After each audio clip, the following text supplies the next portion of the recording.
So today I wanted to do a little overview video on retro handhelds, what they mean to me, and where they could possibly go in the future.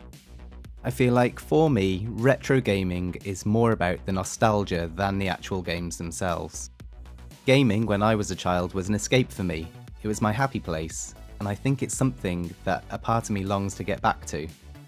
These handhelds have never quite seemed to fill that hole, but they certainly act as a temporary cover for it. I'd personally say I'm one of those retro handheld enthusiasts that tends to buy a device, spend a ton of time tinkering, setting up, messing with custom firmwares, filling up all the game libraries, getting it all perfect, and then I get it out now and again and just play the first few levels of the same games that I've played over and over again as a child. But you know what? I get a lot of enjoyment just from that process. And it's also in the anticipation. You see, most of these devices come from China, so you have the weeks waiting for delivery, where you can watch YouTube reviews on the device, prep your SD cards, and chat to others online about how far you think the chip can be pushed in terms of emulation.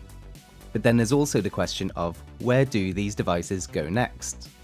The past year has been insane for retro handhelds and portable gaming. We've had the Switch and Steam Deck OLED models, we've had the Odin 1 and 2. Hell, my Retroid Pocket 3 Plus plays most of the PS2 games that I want to play. And personally, I class PS2 and GameCube as the cutoff point for what I'd actually want to play on these devices. Up until now, these devices have often been held back by what the retro handheld guys call Cheeto Steve. This is where the device seems to be intentionally feature crippled in some way so that they have something to fix in the next version, so that we all go out and buy that one, only to find that, yep, that one is also feature crippled. The RP2 Plus is a great device, but it has no R and L3 function, and this slider is just no. The Anbernic Arc is a gorgeous device, but it's clearly aimed at Saturn fans, and the chip isn't quite good enough to play all the Saturn games.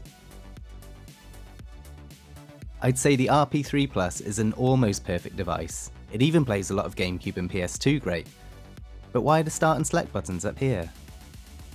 Actually, this is a good device to talk about here, because they've been teasing the RP4 recently and I'm curious as to where they can go from here. Design-wise, it's almost perfect. It's slim, lightweight, pocketable, and has a lovely screen. So in terms of upgrades, I'd say the RP4 needs maybe hall sticks, analog triggers, start and select on the front, and a slightly better chip so we can play more GameCube and PS2 games. That would probably be it then. Anything beyond this would just be an Odin. And literally, just as I'm recording this, Retroid have just announced the RP4 and RP4 Pro with Dimensity chips. So, there we go. But there is another route these handhelds have started to go down, and it's the one that's more exciting and interesting from my perspective. You see, when I bought the RP2 Plus, it was going to be my first device that could play Sega Saturn games at a good level. I was so excited for it. Sega Saturn was my whole life growing up, and I've still got it set up in the office now. I couldn't wait to have a portable Saturn in my hands, but when I did, for some reason, the RP2 Plus did not fill that hole. I figured this was just part of the course. This is what usually happens. But then I saw the Anbernic Arc. This device has actually filled that Saturn hole. Well, almost. You see, a large amount of that childhood nostalgia and feeling that I wanted to claw back has been in the hardware and the design. Holding the Arc makes me feel like I'm holding a real portable Sega Saturn. It feels like holding a Game Gear again, or playing Mega Drive for the very first time. The RP3 Plus is sleek as hell and it feels like a Switch Mini, but I don't have any nostalgia for the Switch.